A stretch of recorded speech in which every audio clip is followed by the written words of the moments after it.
በአገር አሜሪካ በፖሊስ ተተኩሶባት የተገደለችው የ37 ዓመት ሴትዮና በዚህም ጭካናዊ የፖሊስ ድርጊት ምክንያት የተቀሰቀሰው አደገኛ ተቃውሞና አመጽ ከሰሞኑ ሚሊዮኖችን ጉድ ያስባለው ወደ ወይን ጠጅነት የተቀየረው የበርሚንግሃም ሰማይ ክስተት ሐሰተኛ የአውሮፕላን ጣቢያን አጭበርብሮ ፈጥሮ በ200 ሚሊዮን የአሜሪካን ዶላር ለብራዚል የሸጠው ጉደኛ ናይጄሪያዊ ስካመር ለማስተማር በተቀጠረችበት ትምህርት ቤት ውስጥ ወንድ ተማሪዎችን ስታባልግና አብሯት እንዲተኙ ስታደርግ የተያዘችው ዓለምን ያስደነገጠችው የ33 ዓመት ሴት አስተማሪ። ውድ የሀበሻን ማጋዚን ቤተሰቦች በዛሬው ዝግጅታችን እነዚህንና ሌሎች ከሰሞኑ በዓለም ዙሪያ በሚሊዮኖች ዘንድ የተሰሙ አስገራሚና አስደንጋጭ 10 ዜናዎችን ይዘን መጥተናል። ማሳሰቢያ፣ ከነዚህ ቪዲዮዎችና መረጃዎች መካከል አንዱ እንደ ድንገት ህይወታችሁ ሊያድነው ስለሚችል እስከ መጨረሻው መመልከት እንዳትዘነጉ። የሀበሻን ማጋዚን ነው። ከሰሞኑ በዓለም ዙሪያ በሚሊዮኖች ዘንድ መነጋገሪያ ከነበሩ ጉደኛ ክስተቶች መካከል ይህ በአገር አሜሪካ የተፈጠረው ክስተት አንዱ ነው። በጃንዋሪ 7 2026 የአሜሪካ የአይሲ ኃይሎች ወይም ኢሚግሬሽን ኤንድ ከስተም ኢንፎርስመንት የተሰኙት ህገወጦችና መኖሪያ ፈቃድ የሌላቸው ሰዎችን የሚያድኑ እነዚህ አካላት አንድ ሴት ላይ ተኩሰው ይገሏታል። በፊት ለፊትም በተንቀሳቃሽ ምስሉ እንደምትመለከቱት ይህ ሴት ወደ እሷ ቀርበው ሲጠይቋት መኪናዋን ዘግታ ለማምለጥ ስትል ይህ ሰውዬ ሽጉጥን አውጥቶ ሁለት የተኩሶ ጭንቅላቷ ላይ መጥቶ ገሏታል። የሚኒያፖሊስ የከተማ አስተዳደሮች ሳይቀር ይህንን በጥብቅ የተቃወሙት ሲሆን ብዙ የአሜሪካ ዜጎችም እጅግ በመቃወም ነገሩን በማውገዝ አደባባይ ወጥተዋል። የፌዴራል መንግስት ግን በበኩሉ ይህ ነገር ራሱን ለመከላከል ያደረገው ነው፣ ይህች ሴት ለማምለጥ ስትሞክር ገጭታ ልገለው ነበር፣ ይህም አማራጭ ስላልሰጠው እንዲተኩስ አድርጎታል ብለው ሰልፍ ዲፌንስ ነው እንጂ ወንጀል አይደለም ብለው ደምድመዋል። ብዙዎች ከእውነት የራቀና ውሸት የማስተባበያም ክህደት ነው ብለው ሲናገሩ ይህቺ ሬኒ ኒኮል የተሰኘችው የ37 ዓመት የቤት እመቤት ግን የ3 ልጆች እናት ሆና በገዛ በአገሯ ደንብ አስከባሪዎች ተገላ ሞታለች። ይህ በፊት ለፊት የምትመለከቱት ተንቀሳቃሽ ምስል ፊልም እንዳይመስላችሁ በእውነተኛው ዓለም ላይ በጃንዋሪ 2026 በዩናይትድ ኪንግደም በርሚንግሃም የተከሰተ እጅግ አነጋጋሪ ክስተት እንጂ። ሁላችንም በምናውቀው መሰረት ያለንበትና የምንኖርበት ዓለም ሰማያዊ ቀለም ያዘ፣ እንዲሁም አለፍ አለፍ በሚሉት ደመናዎች ነጭ ነጠብጣብ መሰል ነገሮችንም የያዘ ቀለም እንዳለው ነው። በበርሚንግሃም ግን ሙሉ ወይን ጠጅነት ተቀይሯል። የዚህ ሰማይ ጉዳይ ብዙዎችን ያነጋገረ ሲሆን አንዳንዶች ዩፎ ነው ሲሉ፣ ሌሎች ደግሞ ከአስትሮይዶች ጋር አገናኝተውት ነበር። እውነታው ግን ከዛ ትንሽ ለየት ይላል። ይህ ፒንክና ፐርፕል የመሰለ ቀለም የመጣው እዛ አካባቢ ከነበረ ከትልቅ ስታዲየም መብራት ሲሆን ይህም የስታዲየም መብራት ታዲያ ከአካባቢው ጋር በነበረ ጭጋግና የስኖውፎል ጋር ተደማምሮ የበርሚንግሃም ሰማይ ወደ ወይን ጠጅነት ቀይሮት ነበር። ሌላኛው ከሰሞኑ በሶሻል ሚዲያ ስሙ በስፋት ሲዘዋወር ካየናቸው ሰዎች መካከል ይህ በፊት ለፊት የምትመለከቱት አንዱ ነው። ኢማኑኤል ይሰኛል። የሰውዬ በታሪክ ታይቶም ተሰምቶም በማይታወቅ ሁኔታ በእውነተኛው ዓለም ጭራሽ የሌለ የአውሮፕላን ማረፊያ አለ ብሎ አጭበርብሮ ለብራዚል ባንክ በ242 ሚሊዮን ዶላር መሸጡ ነበር። ይህ እጅግ ያስገርማል። እውነቱን ለመናገር ብዙ ሙስናዎች ሲሰሩ መጀመሪያ አካባቢው ላይ ሐሰተኛ ግንባታ ይጀመራል። ታዲያ ያም ግንባታ በሙስናው ምክንያት እየተጓተተ ሄዶ ግንባታው አይፈጸምም እንጂ እንደ ኢማኑኤል አይነት ግን ጭራሽ ያልተጀመረና የሌለን አውሮፕላን ጣቢያ አለ በማለት የተሰራ ማጭበርበር በዓለማችን ታይቶም ተሰምቶም አይታወቅም። ይህ ሰው ተራ አጭበርባሪ አልነበረም። ባንክ ሲስተሞች እንዴት እንደሚሰሩ፣ ሙስና እንዴት እንደሚሰራ እንዲሁም ሰዎችን ማታለል እንዴት እንደሚቻል ጠንቅቆ የሚያውቅ ሰው ነበር። ታዲያ ይህም ክስተት የተፈጠረው እንደ አውሮፓውያን አቆጣጠር በ1990ዎቹ ሲሆን ያኔም ናይጄሪያ ዋና ከተማ አቡጃን ለማሳመር በጣም እየሰራች የነበረችበት ጊዜ ነበር። ታዲያ በአቡጃም ብዙ ኢንፍራስትራክቸሮች ወይም መሰረተ ልማቶች እየተዘረጉ የነበረ ሲሆን የሰውዬም ይህን እድል በመጠቀም በአቡጃ ውስጥ አንድ የሚገርም ትልቅ የአየር ማረፊያ አለ፣ እሱን መግዛት ከፈለጋችሁ ወደ እኔ ኑ ብሎ ከብራዚል ባንኮች ጋር ይዋዋላል። በጥቅሉም ከ242 ሚሊዮን የአሜሪካን ዶላር በላይ የብራዚል ባንኮችን በዚህ የሐሰተኛ የአውሮፕላን ጣቢያ በማታለል አጭበርብሮ ወስዶባቸዋል።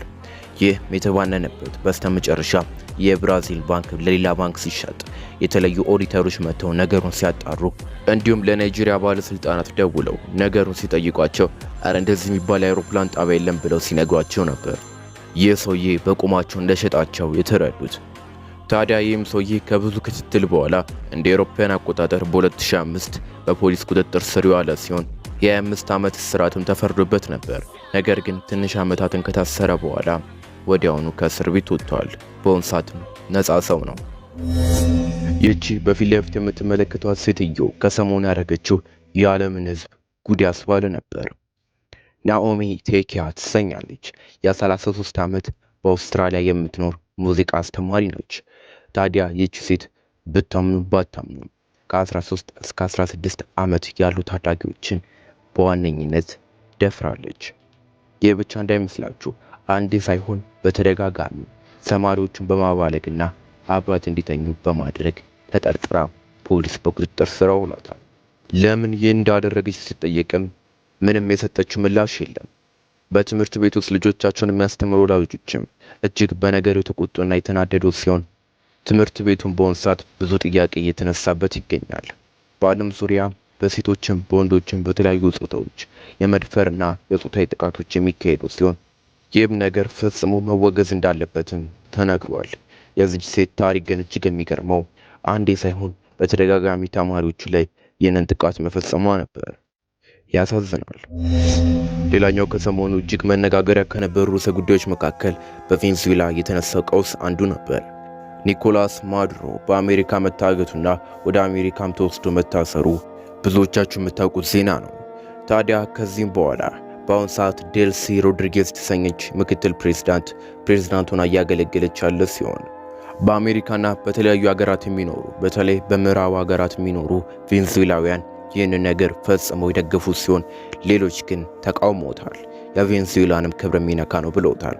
የቬንዙዌላ ነዋሪዎች በበኩላቸው ምንም ደስታ ማዘንም አላሳዩም።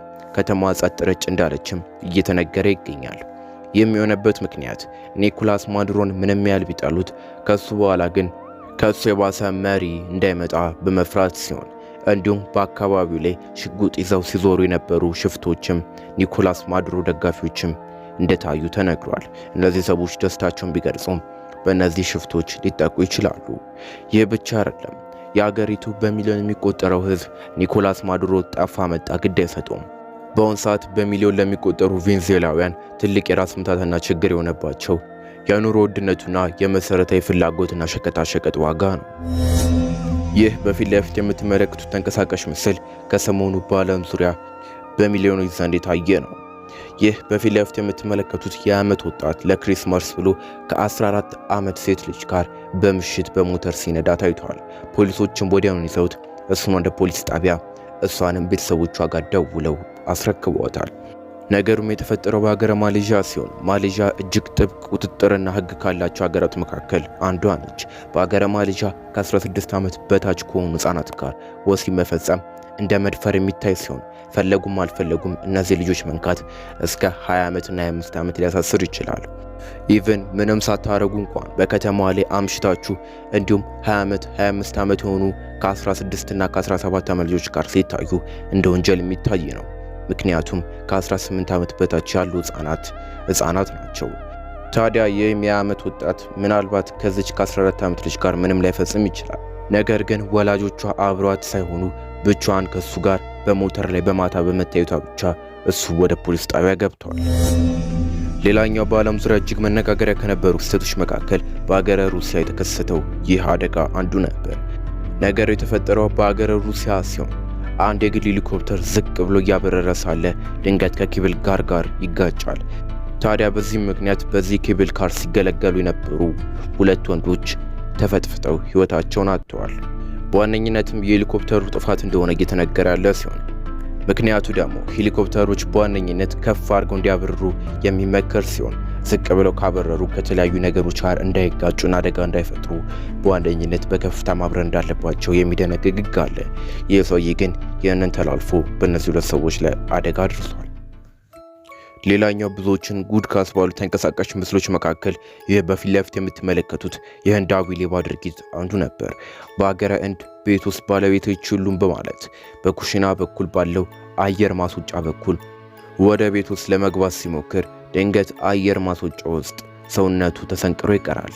ታዲያ ድረሱልኝ ብሎ ይህ ሌባ የጮኸ ሲሆን የአካባቢው ሰዎችና ፖሊሶችም ደርሰው ይህንን ሰውዬ ከተሰነቀረበት የአየር ማስወጫ ያስወጡትና ያላቀቁት ሲሆን ወዲያውኑ ምንም ሳይዘርፍም ወደ ፖሊስ ጣቢያ ሄዷል። ይህ በፊት ለፊት የምትመለከቱት በሀገረ ኢራን ተፋፍሞ የቀጠለው የተቃውሞ ሰልፍ ነው። ከዲሴምበር 28 የጀመረው ይህ ተቃውሞ እስካሁን ድረስ እስከ ጃንዋሪ 11 ድረስ የቀጠለ ሲሆን በመጀመሪያ ይህ የምግብና የመሰረታዊ ፍላጎቶች ጥያቄ እየተባባሰ ሄዶ በአሁኑ ሰዓት መንግስት ይቀየርልን እስከ መባልም ተደርሷል። አያቶላህ አሊ ካሜኒንም የሚናገሩ ብዙ ሰዎችም እየተሰሙ ይገኛሉ። ታዲያ በአሁኑ ሰዓት ኢንተርኔት የሌለ ሲሆን ኢራንም ውጥንቅጥ ውስጥ ትገኛለች። በስተመጨረሻም ከሰሞኑ በማህበራዊ ሚዲያዎች በስፋት ከተመለከትናቸው ጉዳዮች መካከል በኢትዮጵያ ውስጥ የተካሄደው የአላፋት ዝማሬ አንዱ ነበር። ይህ ብዙዎች ወደዱትና ከገና አንድ ቀን በፊት ቀደም ብሎ የተደረገው በመስቀል አደባባይ የአደባባይ መንፈሳዊ ዝማሬ የብዙዎችን ቀልብ ሳበም ነበር። በዚህ አጋጣሚ እናንተንም እንኳን ለጌታችን ለመድኃኒታችን ለኢየሱስ ክርስቶስ ለብርሃነ ልደቱ በሰላም አደረሳችሁ እያልን ዝግጅታችንን እናበቃለን። ላይክ፣ ሰብስክራይብ፣ ሼር ማድረግ አትርሱ።